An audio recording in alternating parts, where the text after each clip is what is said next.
Hello,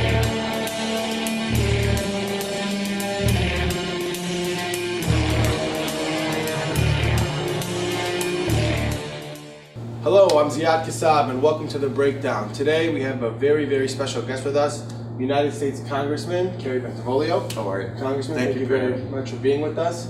And we have a volunteer for the Adopt a Refugee program, Mr. Karl Senawi. Thank you for being with us, Karl. Thank you for having me, Karl. How are you? The Adopt a Refugee program, guys, is the program that is leading the effort to support the Christians in Iraq right now. Let me tell you a little bit about our guest today. This is Congressman Bentivolio, very well educated man. He's taught English, history, social studies, and computer-aided design in both public and private schools. Business, he's taught automotive design, real estate, and he's taught political activism. Military background, this gentleman here. His father, a factory worker, served in World War II, while his grandfather served in World War I. He was rated #1 most transparent in United States Congress. He served in the United States Army in Vietnam. And he worked with the Michigan Army National Guard for 20 years. As well, he served with the military police in Iraq in 2007, and at age 56 in the administration for the artillery unit. Thank you very, very much for being here. Thank you very much for your service to our country. We are very honored to have you guys here. So, today we're talking again about the crisis in Iraq. As you saw last week with our guest, we kind of got an update from the community's perspective and from the church's perspective, their visits to the White House and also to the United Nations. Real quick update on the crisis that's happening. I understand that this morning, Monday, August 18th, the Pope okayed the use of force to protect innocents in Iraq. However, he encouraged the international consensus through the United Nations.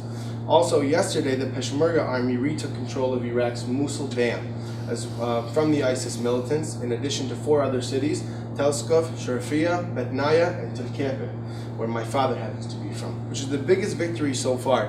They did that with the support of 9 U.S. airstrikes on Saturday, 16 U.S. airstrikes on Sunday, and another 15 airstrikes today. Last week, the UN declared the situation in Iraq a level 3 emergency, calling it a humanitarian catastrophe. Only 3 other regions in the world have this level 3 right now, and that's the Central African Republic, South Sudan, and of course we all know what's happening in Syria. Tens of thousands of refugees displaced in northern Iraq, living in churches, parks, and other places, anywhere they can. Tents if they're lucky. Most of them are just out in 120-degree weather with no shelter, no food, no water, except for these limited military humanitarian aid we've been seeing. Congressman, I understand you served with the military police in Iraq in 2007. You were trained in the M270 multiple launch rocket system, as well as M142 high mobility artillery rocket system. Again, thank you for your service to the country. Tell us what you know about the artillery that the Peshmerga has and the artillery that ISIS is currently armed with. Well, from the standpoint of an artilleryman, I know about as much as what you know. I have seen some briefings, but I went through it real quickly, and I did notice they had 105 howitzers, American-made, as well as some group-served or crew-served weapons, which would be, any more than a rifle, like a 50 caliber machine gun, for instance, automatic grenade launcher called I think it's M240B, and I understand they have some law rockets, which are used to, like a bazooka, World War II bazooka, as well as the ammunition that was left for the Iraqi security forces when the Americans pulled out. So they are heavily armed. Heavily armed. They basically took over all this equipment that was in depots, as well as the ammunition that was stockpiled, and they now have that.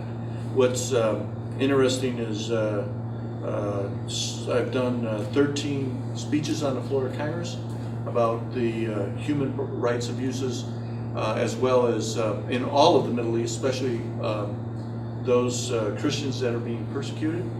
We have just in the last 5 weeks, I think I've done 6 on the floor of Congress, calling for humanitarian aid.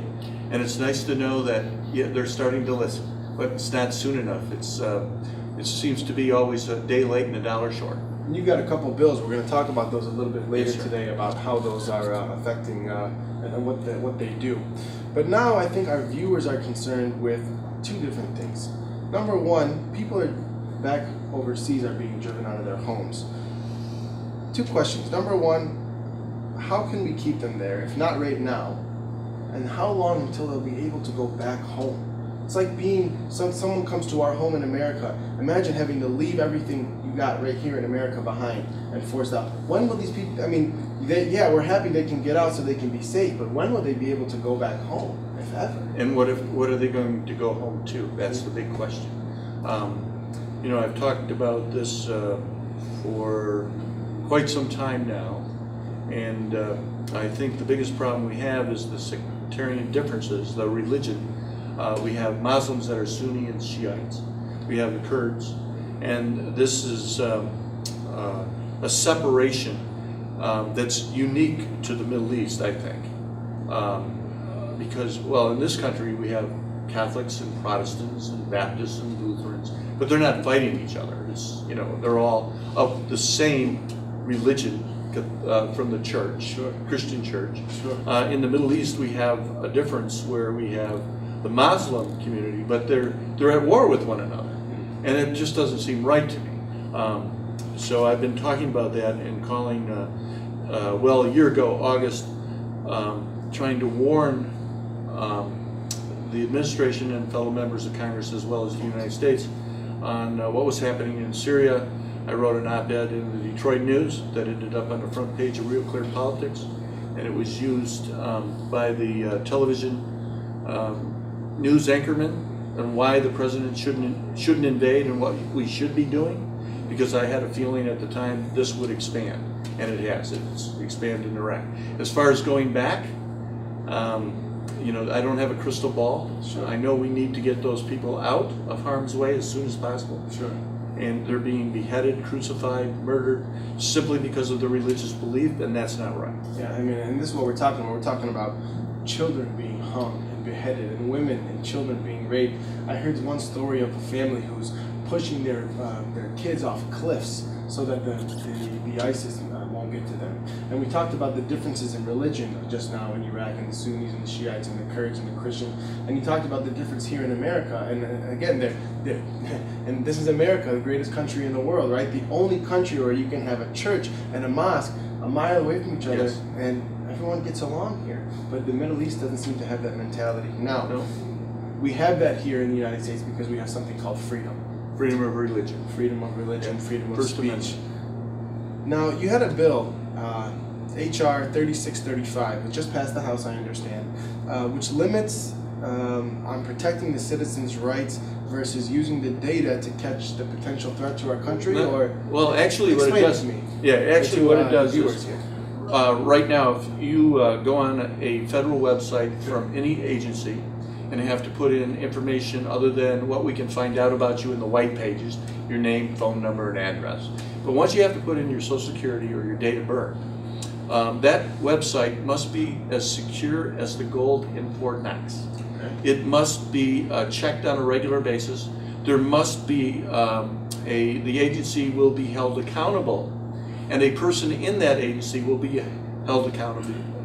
Any for the- website. Right. So if I'm like trying to get approved for a loan for a car, Well, and no, they ask me that's for my Social Security number. no. This is federal websites only. To give you an example, let's say you're a veteran Okay. and you want to fill out an application for veterans benefits. Sure. You have to put in your Social Security number, date of birth, and all that. That website has to be secure. Now, if you have to go into, for instance, the Health Care Act, Yeah. you have to go on that Federal Website Act, you have to put in your most personal, financial, and health information. That website must be secure. And there are, in the bill, it establishes security protocols for tracking the security of that website on an ongoing basis. Right now, there's no accountability. If your personal information was stolen from a federal website, the federal government doesn't even have to tell you. This bill requires the federal government to tell you within 72 hours once they discover your information has been stolen by a bad actor or hacker. So break down for us how that could be a potential risk to American security. Well, anybody gets your information, especially your financial information. Sure. All they have to do is use certain programs to find out your PIN number. They can take out credit cards in your name and use that money, and you're held responsible for it. And it does not let me make this clear.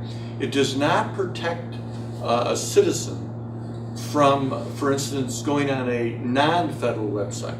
That's protected by your right to sue. well, and we're seeing with this ISIS group a very sophisticated, technologically savvy, and Yes. advanced group of these extremists, and they're sharing what they're doing. And from what I'm seeing, I'm seeing now signs and pictures on the web written in Arabic, held up in front of big cities in the United States. And the translation says, "We are here, we're in your cities, we are in your streets," and it's signed by Yep. ISIS. And they're using this technology. Do you think that there's a fear of them being able also to go into this hacking mode and looking at the federal government sites and things like that? I mean, is there There's domestically talking? Yeah, well, actually, a bad actor that's in Russia or India or Pakistan, for instance, can actually hack that information from there by just going on the internet. Wow. And they can do it from there while we're here, right? They can get your information that's held here because we're so open and transparent to Sure. a certain extent. Sure. And they can, they're so sophisticated, they can get through almost any program and security wall. That's why it has to be done and perfected on a regular basis. It has to be monitored and watched, and that's what this Safe and Secure Federal Websites Act does. It requires the federal government to do that. What's interesting is it passed out of committee with 100% support.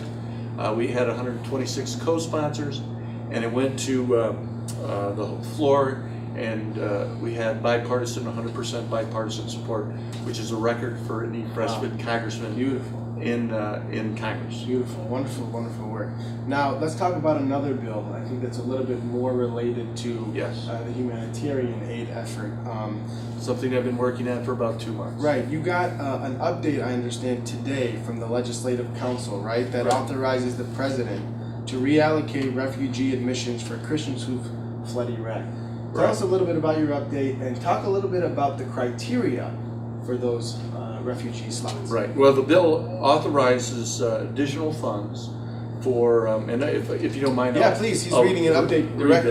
that. Those to be admitted must be citizens of, or nationals of Iraq, physically present in Turkey, Jordan, Lebanon, or Syria, member of the Chaldean Catholic Church, the Assyrian Church of the East, the Syriac, did I pronounce that right? Syriac? Yes, absolutely. Orthodox Church, or the Syriac Catholic Church, who are persecuted or have a well-founded fear of persecution on account of religion. The bill provides for an authorization of $15 million in humanitarian assistance for Christian minorities in Iraq, though based on what ISIS has been doing, we're trying to get some changes made to include others. And this would be in the form of food, water, clothing, medicine, etc. It would go through non-governmental organizations directly to them. All the amounts in the bill will be fully offset, meaning we have to find the money somewhere in the budget that we already voted for. And it's basically taking from one area and putting it specifically in another one. And there's a difference. The offsets would come from authorizations and not from appropriations. And there's a distinction when we talk about authorizations and appropriations. Yeah, break it down for us. Okay. Well, basically it's like this. Do you have children? Yeah, two. Okay. 2, and how old? I have a boy, he's 2 years old, and a daughter, she's 9 days old. Okay, well, congratulations. Thank you. Okay, but imagine they were a teenager, okay? And you gave them... I don't want to do that. I'm not ready for that yet. Well, appropriation was basically, I'm going to give you a credit card, Okay. right? And it has a limit of $1,000. Okay. But that's the appropriation. But the authorization is how you spend that $1,000. Okay. It basically, you get up to $1,000, but you can only spend $100 on food, $100 on water, $100 on clothing, Gas, etc. etc. That's where the authorization comes from. The appropriation is actually, we're giving you $1,000, but we're authorizing you to spend it this way. This way, right. And that's what we want to be specific about, because when you send money to the Middle East, especially Iraq, because I was there, I saw, you could send $15 million, but by the time it gets to the person who needs it, there's probably a lot less than we originally intended.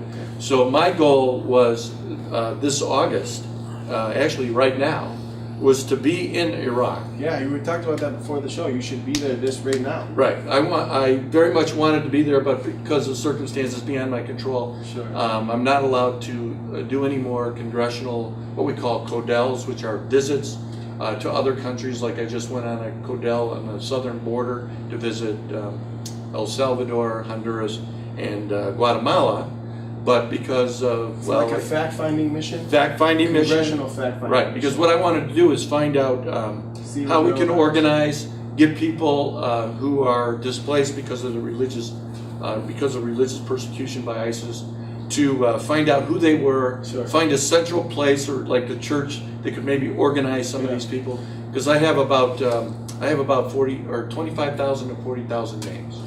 Congressman, how would you, let's assume you were able to go. Yes, sir. How would you go about setting up the trip?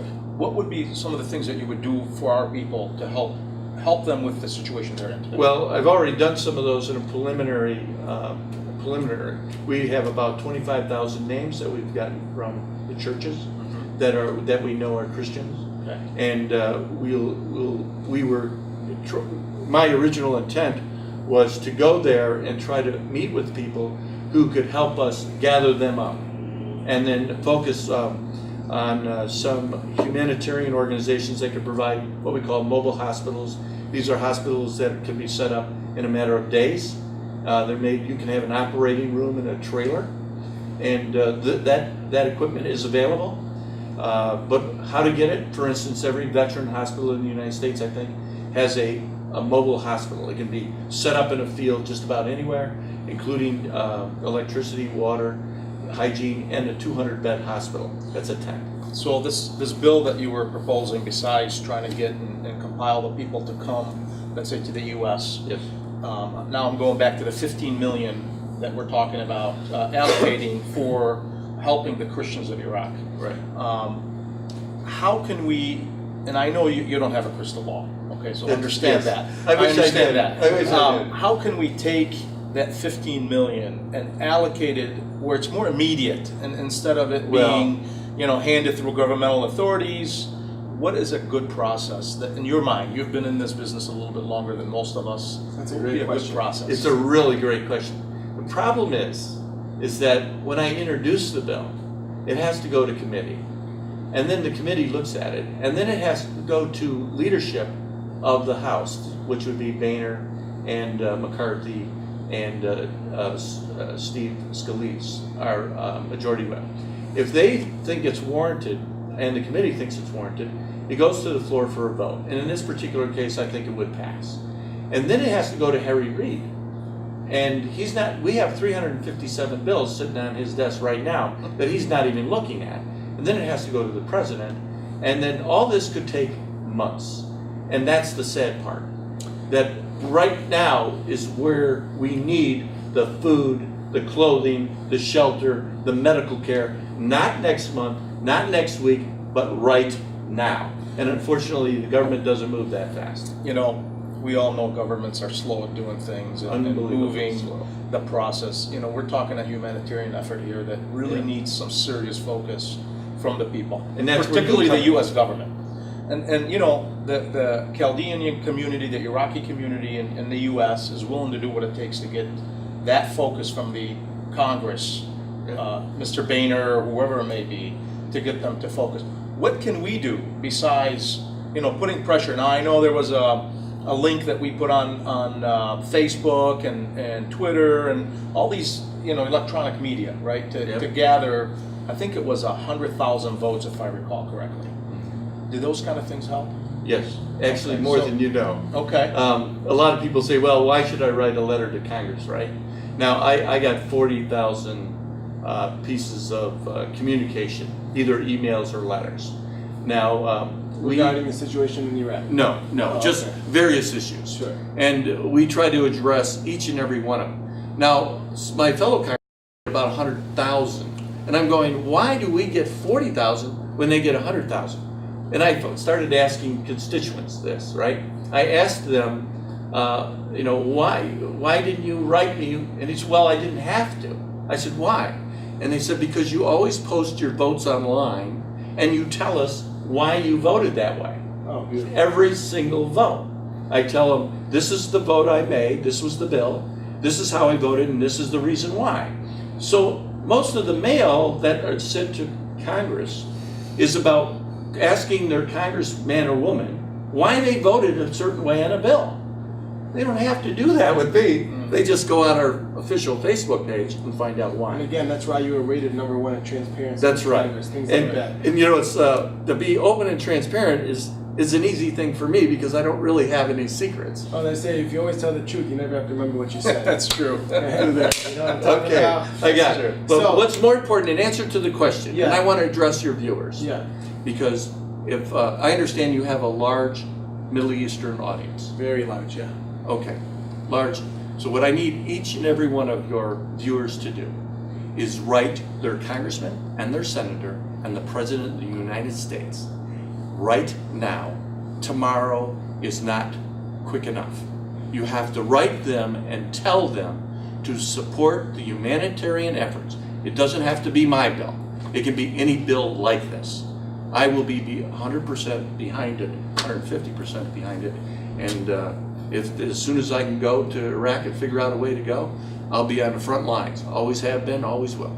So I'm going to bring you back to a question we discussed earlier about the Christians in Iraq moving and let me rephrase it a different way. From being moved from Iraq to, let's say, other parts of the world. Right. Not necessarily U.S., but we know France, Well, we can- and other Australia and other countries are offering these visas to Yes. get most of the Christians out of Iraq. Thank You know, as I addressed this concern with you earlier, my biggest concern is just like we live here in the U.S. and we want to protect our home, we grew up here, our livelihood is here. Right. And I'm sure their livelihood is in Iraq, right? And I know, again, you don't have a crystal ball here. What can we do about trying to maintain the Christian population in Iraq? It's easy to say, I'm going to give you a visa, get you out. Now your life is that much more in turmoil than what it is today. Granted, you get out of that harm's way, right? And now you're getting into a different situation. How do I now build my life back up? And that's not always easy. So I know it's a tough question, but and think about what are some things, again, the community here can do. And we don't know what their thoughts are, right? Yep. I know most people put in that position, they want to get out of harm's way as quick as possible. Some of those homes that are leaving, their family's been there for 1,000 years. Sure. You know, that's hard to do. Absolutely. And I understand. And, I wish I did have a crystal ball and say eventually they'll be able to go back. I'm not only transparent, but blatantly honest. My father and the Italian side grandfather came to this country because of, economic freedom. He was looking for more opportunities as well as religious freedom, not so much because in Italy almost everybody was Catholic, much like Chaldean communities, all Catholic, right? But they eventually, I think, when they find a home, because they are Christians, they're going to have a history, and they're going to look back on that history with great pride, as they should. But it will become a history, because we know I'm the third generation Italian American. This is my home now. I have no desire to, other than as a tourist, to go back to Italy. I know you've adopted this country, and as well as you have, and you're gonna fit in, but you're gonna hold on to your values, your heritage, your cultural, religious, and ethnic heritage. And the best part about America is that cultural, religious, and ethnic diversity that we have here, and we get along. Well, for the most part, Sure. we get along, and that's the best thing about America. And if they come to America, like in this community here, we have in my district, we have a large Chaldean population. We have a large Jewish population, Indian, Chinese, Japanese, Taiwanese, Poles, Germans, you name it. It's the melting pot. And it's all very peaceful with you. Sure. I mean, I think you see more fighting between Republicans and Democrats than you do between Exactly. between Agreed. cultures, you know? And that's true. Yeah. The other thing is, what was interesting is you could have, years ago we used to say there was a Catholic Irish family living next door to a Protestant Irish family, right? And they're barbecuing together, they're going to football games, baseball, or drinking beer and having a good time, but you put them back in Ireland and they're going to fight each other, right? And that's pretty much the same. Yeah. You know, here in America, we don't tolerate that. Everybody gets along, or tries to anyway. We do our best. Well, going back to some of the more serious issues that, you know, and again, it's such great to have you on the show because you have a military background. Thank you. Long family history of military background. You've been in Iraq, and you've served as a Congress. So your perspective is very unique, you know. My understanding is that a lot of these ISIS members have European and Western passports, American passports. I mean, they've gone from the United States to Syria to Iraq to fight alongside ISIS. What's stopping them from just rolling back in the country? And becoming a terrorist or doing something. That's exactly right. And is the threat already here? Well, one of the things we're kicking around, or at least in my office, and this is, difficult for a congressman because you have to be, well, people look to you to have an answer for everything. And the truth is, they don't always have to answer to everything. We have to focus on certain issues. But one of the issues I was focusing on is that issue in itself. And I have another bill that basically says that if you're a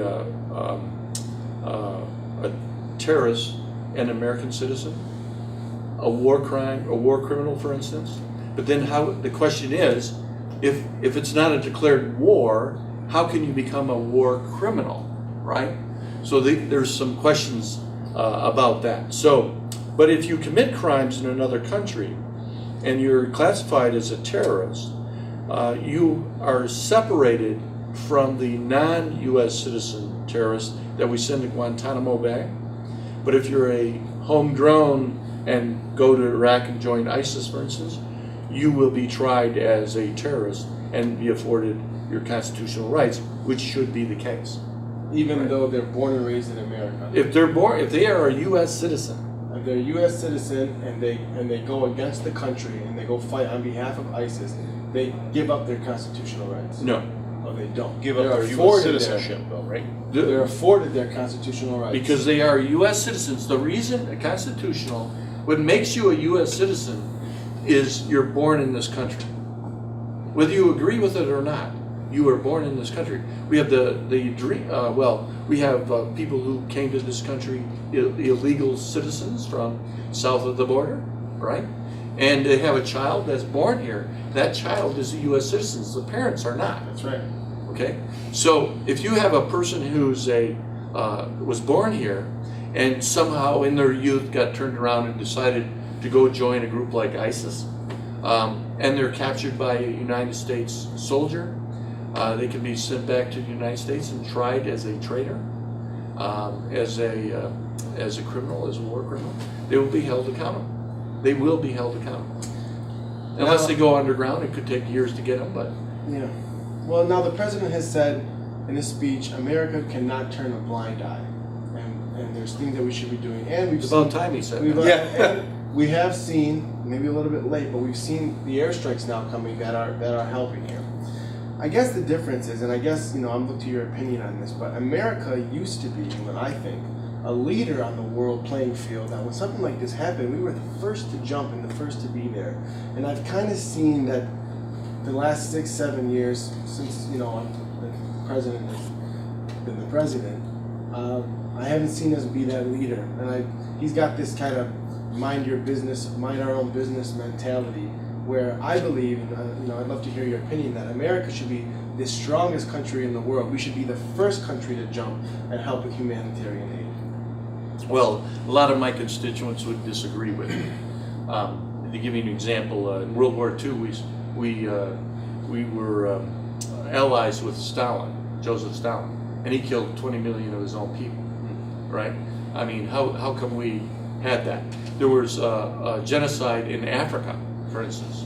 I'm trying to think, I can't think of the name of the country, but it was one tribe against another tribe in modern day times. This was in, I think, 1990s or 1980s, right? But we didn't step in for that. The UN went in, but we didn't, and the UN was ineffective. But those are wars, though. Well, This is more of a butcher, a massacre. Well, as opposed that to was- tribe versus tribe. well, that was a massacre. They would line up unarmed women and children who were of the other tribe and just kill them and left them in ditches. Uganda, I think Uganda or Uganda or something, I forget. We knew about or suspected the Holocaust taking place in Germany during World War II, but it really didn't become a major issue. It was a page 10 article about suspect of killing minorities and Jews in Germany. Not just Jews, it was also minorities, gypsies, and what they considered undesirables. In Bosnia, the same thing. We went in there, but only because there was a compassionate plea by the American people to a large degree, and Clinton went in there. Went in there with a limited engagement, but we ended up putting boots on the ground. I suspect, unfortunately, we'll probably end up putting boots on the ground again in Iraq, because that's where it tends to be leading. But I'm hoping that other countries would step up, because America is pretty much frustrated with what's going on in the Middle East. They can't be bothered with the details. They don't want to keep spending their money there and sending our boys there. This same thing happened in Vietnam. This is a replay. After Vietnam, and we pulled out of Vietnam, we had the killing fields in Cambodia. I got an email from one of our viewers, Nasser, and Nasser thinks, what he's saying is that, do you believe that the United States, he said specifically, do you believe that the United States has a overall plan to keep the Middle East weak? Well, that's always, the United States always has a special interest, and it's not always humanitarian. It's not always, usually it's because of natural resources like oil, Sure. or lumber, rubber in Vietnam, for instance, prior to World War, well, just before World War Sure. II, the Japanese went into Indonesia specifically for the rubber.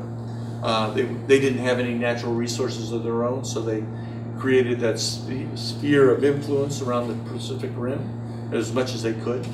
And everybody has a special interest. That's it's not always humanitarian in nature. When you have ethnic cleansing like we're seeing in the Middle East right now, I don't care what religion you are. Right. I really don't care. We should never allow it to happen as a world community. Never. I don't care what you name it, whatever community you are, whether you're Christian, Muslim, black, white, Jewish, makes no difference to me. At the end of the day, the world community should not allow that. That's absolutely And right. so, That's right. to your point, it's hard, being the Lone Ranger to step in and fight every war and help and burden this country only when all these other countries are sitting at the sideline. And I've seen that over and over. But then also, I've seen the other side of it, and you touched up on it, which is the fiscal responsibility. Hey, I want to manage that oil, let's say, for example, Right. because I don't want somebody else to get their paws on it, right? Right. So I think that gets into conflict with this humanitarian issue more so than anything else. I think what most of these countries fail to see is that we're talking about people, and we need to step in and fix the problem and not dwell on whether the bill is going to get passed or not, or it's going to even get looked at, right? Right. So those are the kind of. But then, when you have that, usually the bill is what authorizes that to happen, right? I don't disagree. Unfortunately, like you mentioned earlier, it doesn't move. Doesn't move It fast moves enough. at a snail's pace, in my opinion, in most cases. By the time this bill gets passed, and I know your heart is in the right place, I really do, and you and I had that conversation. They lose a I lot think more you're doing a lives. lot more than what I've seen from anybody else. I think this war will escalate to way beyond where it is today before that bill will get passed, unfortunately. Right. I hate to say that. No, and Yeah. I understand that. Yeah. And quite seriously, I've been working on this very issue Right. since a year ago, March. Wow. I went to Asia and spoke to an international group of religious leaders on genocide and Holocaust and how it happens usually after a conflict. With it seems to appear or happening again with the details may change a little bit, but when America pulled out of Vietnam, for instance, the North Vietnamese came in and took over, and then we had the killing fields in Cambodia. Millions of innocent women and children were slaughtered simply because, why? Because of their religion or political views.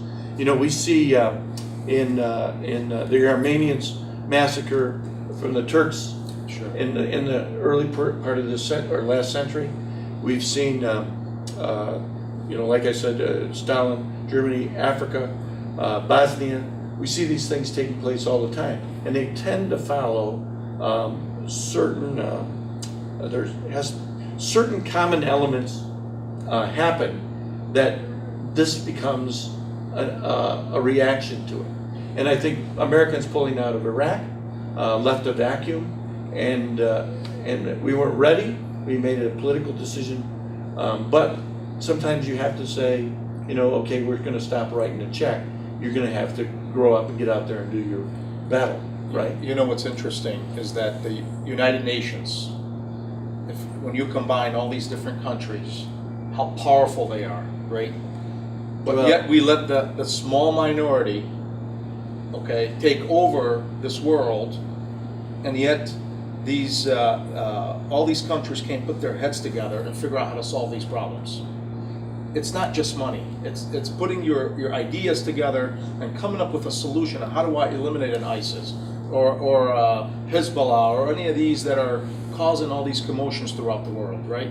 Right. I think that's the focus. That should be the focus. Well, Working as a team. there are some people, and I don't have the answer, but I can just propose what I'm hearing, and the arguments I'm hearing is, well, this is a way for ISIS to do this. Well, Iran is building their nuclear weapons. It's a distraction, and That's a good point. I wouldn't put that. You think about it, the tactics that's happening in the world. You think every other country's not looking at this, and while America's kind of got their eye off the ball or distracted with this, maybe doing these other things. And you talked about teamwork. Real quick, just another note on teamwork. MEA TV is hosting a telethon this week, this Thursday and Friday, August 21st and 22nd from 8 p.m. to midnight. Be sure to tune in this Thursday and Friday to watch the telethon. And there is your answer right there. Well, we talked about getting this 15 million to those. It might take a month or longer. Which you have the capability, and I mentioned this to you earlier, the average viewer has more power, if they think about it, than I do as a congressman. I may have a louder voice, and I may have the soapbox, and maybe the bullhorn, but seriously, the power of one person writing a check to a reputable organization that will use the money for the purpose in which you're writing that check. And speaking of that reputable organization, the money from the telethon is all going to the Adopt a Refugee program. Mr. Senawi here is representing that foundation today. They do terrific work. They have a terrific reputation of really dispersing the money. And that's what we need to do, is get more people like you engaged in doing the right thing, because, as you said, I know your heart. Right. You're going to get out there and you're going to work to put that money to use right now today. And it's not going to be a month later. It's taken, remember I mentioned earlier, I've done several speeches on the floor of Congress. They're in the congressional record. You can check it for yourself. We have copies of them in my office about this very thing. And here now, 4 to 5 weeks later, they're finally taking notice, which we started a year ago March. So it's actually taken me almost a year and a half to talk about and get people focused on this issue. But circumstances and events in the Middle East actually did it on their own. So, but here, I tried to say this could happen, and nobody was listening. What I'm saying now is our viewers on your station today can write a check, or wait till Thursday and write a check. That will, hopefully we can raise $15 million, and get that, well, you can, because by ethical administration, I cannot endorse or, but I can say, look, you know, the average citizen can get involved and do more to help this than any congressman on the Hill, and it can happen right today, real soon, by writing a check. And you talked about the things that they can do: writing a check, writing your congressman, Writing your your congressman. president, supporting programs like the Adopt a Refugee program. Yeah. So it's good. We know what everyday citizens can do. Yeah. What do you feel? And again, you're a war veteran, and so you know it's one of the things I love about having you on the show. Thank you. As a war veteran and also a politician, if you were the president, what do you feel America should be doing now? Do you feel that we're doing enough? Would you be doing more or less? Well, I would probably had a few sorties about 4 weeks ago, 5 weeks ago. A few what? Sorties. What's This a is sortie? when we send a Air Force jet fighter Okay. in to drop a few eggs on the enemy, Right. right? And that would have turned them around real quick. You don't sit around. Talking about airstrikes? Airstrikes. What they were doing, they're doing them now. But what he's saying is they waited too long. Oh, absolutely. In 4 essence, weeks. there should have been. Absolutely. We waited. I agree with the You let them take congressman. over Mosul and then. Exactly. I mean, you can't You tell know, me these people here's the didn't see thing. this. Ronald Reagan. And we knew it was happening, Yes, right? absolutely. We know we're monitoring this. We're watching it. Right. The military is watching it. I met with 3 imams and beautiful. 3 Okay. Muslim leaders Okay. Okay. and the Consul General from Iran, Okay. as well as his staffers. Okay. And I didn't understand, you know, I don't speak that fluent Arabic. Sure. I mean, in about a sweat, Arabi Munakir, right? That's good. The people like that. Okay. But, sway. But while I was there, I got a briefing, I was texted a message on my phone. And I knew that we had aircraft carriers going in that direction. Now, it was funny because I'm sitting there talking to friends at Shenandoah Yeah. from the Chaldean community, the Muslim community, and the Iraqi government. And they're asking what's happening. What are Well, we doing? they're- You're we're- getting a we're text, talking hey, about we're this. on the way, right? Right. In the meantime, the House of Representatives is fighting over who the next majority leader is going to be, and the president's going golfing. And I'm sitting here, you know, going, okay, I'm a congressman from this district, and I'm more interested in what's going on in the Middle East and what's happening to our Christians, and talking to a friend of mine, Chaldean, saying, you know, I know you want the Christians in Iraq to stay in their homes, but I don't think that's possible. Not now, for at least. 4 weeks ago, 5 weeks ago, when this started to happen, this is what I told them, and they wanted some protection to stay there, and I knew that was not going to happen because of the leadership in basically our government. Our government does not have that leadership to make a decisive decision, for instance, Ronald Reagan would have made. Ronald Reagan, amazing president. Yeah, he said basically you want to strike, and if you're an air traffic controller, you want to strike, you're fired. And he replaced them immediately. Mm-hmm. He went to Libya, for instance. Ronald Reagan had a little problem with Gaddafi.